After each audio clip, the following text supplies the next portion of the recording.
Hello, YouTube. I'm Vince White. I'm an employment attorney, and today we're answering publicly posted questions from abo.com. A as in apple, V as in victory, V as in victory, O as in orange.com. And this question was posted on June the 20th of 2022. So this question is 7 days old, but it has no answers because I think a lot of attorneys didn't want to touch it. So we're going to soldier on. We're going to be the ones to answer this question. And I will read the question now into the record. Can you take a picture of an employee in the workplace in New York? I took a picture over the cubicle of my fellow employee. Is that considered sexual harassment? And can HR write me up?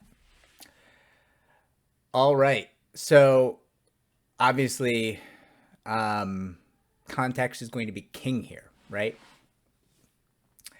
So we'll start off with first and foremost, your job may have specific rules about taking pictures. Like if you're working in a school, for instance, often it is against the rules to take pictures in a school, even if you're not taking a picture of a student, because you might reveal something about the school, or you might actually accidentally have a student in a picture. And generally that is very much frowned upon, to be taking pictures of students in 2022 without a variety of things like parental consent and things like that. So your job site could have a rule about taking pictures on the job site or of coworkers. And very much if you are taking pictures in violation of that rule, yes, you could be written up by HR. But your question, it deals more with sexual harassment. So we're going to assume for the moment that your job site does not care if you take pictures generally, right? There's no specific site-wide rule saying, hey, don't take pictures of your coworkers. Okay. So your question is that considered sexual harassment that you took a picture of your coworker over the cubicle? And I would say context is everything here. So if your coworker's got a hatchet and she or he is threatening to hatchet you, and you were like, oh my God, what is going on here? I need to get out of this situation, but I need to make sure this doesn't happen again. And you take your camera out and you're like, I have you on film and it's uploading. And if you try to hatchet me, everyone will know. That seems like a very legitimate reason, perhaps a bit extreme, but we're trying to make simplistic examples here. It's a very legitimate reason to record someone in the workplace. I would argue almost certainly not sexual harassment. Another example, and a much more common one, would be often security guards and construction workers. This always happens in those two industries. They will take pictures of sleeping coworkers.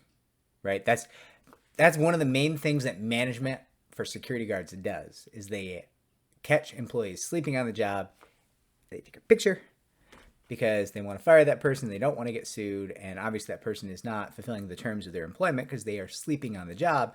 And of course, so they should be terminated. So that is what managers for security guards routinely do. And also customers, right? If like the people who own the facility or the site that you're a security guard at come in and you just happen to be sleeping, they're going to probably take a picture of you and send it to your parent company and be like, yo, this individual is a jerk and not doing the job, and we need somebody new. They got to go. Fire them, please. Right? So I would argue in that context, probably also not sexual harassment, although I've seen many, many people try to argue a variety of things like it's sexual harassment, take a picture of me just because I'm sleeping on the job. I've seen that repeatedly. That's not a great argument. I've never seen that work, and I'm sure I will see it work someday because that's like the nature of the world. There's always, where you have humans involved, eventually something stupid will happen. So, could happen. I've also seen arguments like, just because my eyes were closed for 10 minutes doesn't mean I was sleeping. You didn't ask. That's one of the stupidest arguments I've ever heard. You're a stupid person for making that argument. Just is what it is, right?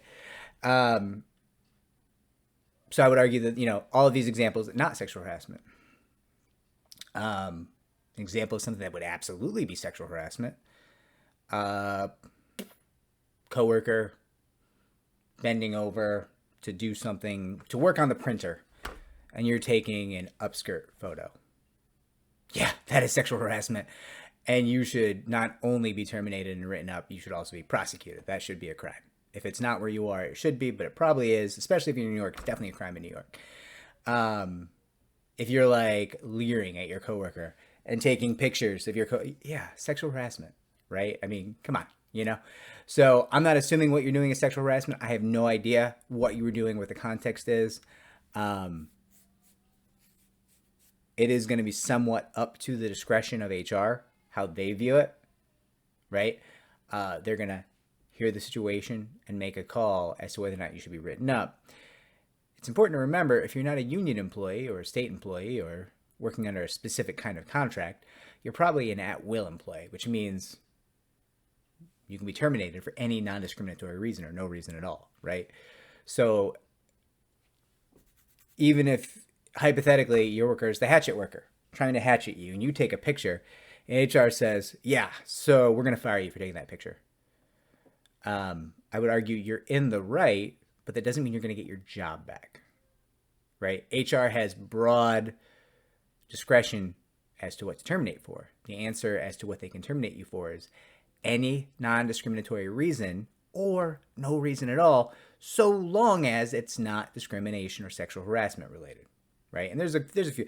If you're complaining about unpaid wages, or you're engaging in lawful union activity and they're trying to come after you for that, there are a couple protected activities you can engage in. I'll make a video this week about the protected activities, this week or next, I think. But if you're not engaging in protected activity,